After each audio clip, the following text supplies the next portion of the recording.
parehas naman kung magsabat.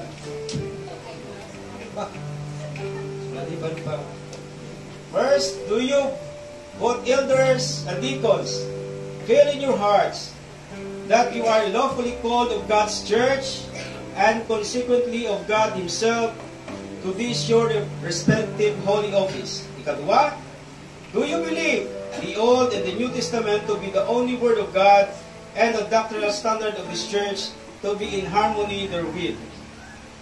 Third, do you, having heard the exposition on the meaning and requirements of these offices, promise to discharge faithfully by the grace of God, you elders in the government of the church, together with minister of the word, and you deacons, in the ministration to the poor. Fourth, do you promise to walk in all godliness and submit to the government of the church in all things pertaining to your office? Anong sabat sang mga elders una? Elders. Yes, I do. By the grace of God. By the grace of God. By the grace of God. Oo, sa bugay sa Ginoo. Oo, sa bugay sa Ginoo. Sa mga deacons.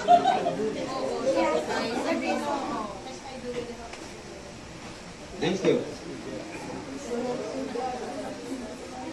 Pinapakabay ko ang mga pastors, no, sa pagtindog, mga elders sa paghatag natin sa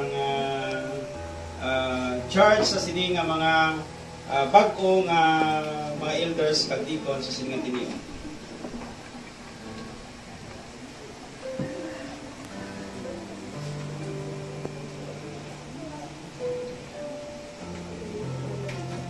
The Almighty God and the Father replenish you all His grace, that you may faithfully and fruitfully discharge your respective office. I charge you, elders, in the name of the Lord Jesus Christ, to be diligent in the government of the church, which is committed to you jointly with the minister of the word. Be faithfully watchmen over the house of God, taking heed purity of doctrine and godliness of life be maintained. I charge you, deacons, in the name of the Lord Jesus Christ, to be diligent in receiving the gifts of God's people, prudent, cheerfully in distribution of the same, sympathetic, self-denying in the ministry of Christian mercy. Sa mga members ng Granada Christian Reformed Church, pinapangabay ko kamo sa pagtindog. Granada Christian Reformed Church, I charge you, beloved Christians, to receive these brethren as the servant of God, sustaining you with your daily prayers. Render the elders of all honor, encouragement, and disobedience in the Lord. Provide the deacons generously with the necessary gifts for the needy, remembering that so much as you do it unto the least of these, his children, you do it unto himself. May the God give us to see in the ministry of elders and the supremacy of Christ, in the ministry of deacon, the care and the loving of the Savior. Being thus engaged in respective calling, each one of you shall receive the Lord's the reward of righteousness. Let us pray. Father God, thank you for this afternoon. Sa sininga tiniyon o Diyos, we witness sa ang imo nga pag-ordain, kag pagpili sa sininga mga leaders sa sininga church para sa pauswag sang imong buluhaton sa sininga iglesia sang Granada Christian Reformed Church.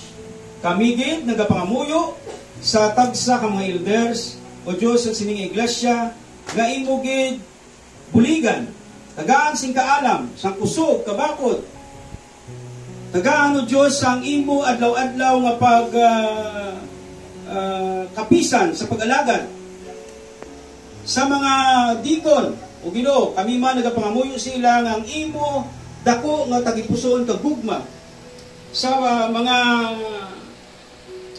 bulunigan, handa sa pagpulik, sa pagpakita sang imo kaluoy, pagbugay, sa tagsa una sa imo mga kanakan, bisan Ginoo sa mga tagasagwa. Kabayo Diyos, sa kabuhi sang elders kag sa mga deacon sa Sininga Church, ang imo himaya, kadayawan, kag dako nga gugma. Makita o Diyos sa ilang kabuhi. Kag sila magatindog sa kamatuoran, kag magakabuhi sa kamatuoran.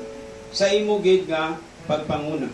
Salamat gid sang sininga paghatag nimo kag pag-entrust sang sininga task sa pagpauswag kag pagtubo sang sininga iglesia nga imo gin-entrust Ginoo sa sininga mga elders kag deacon.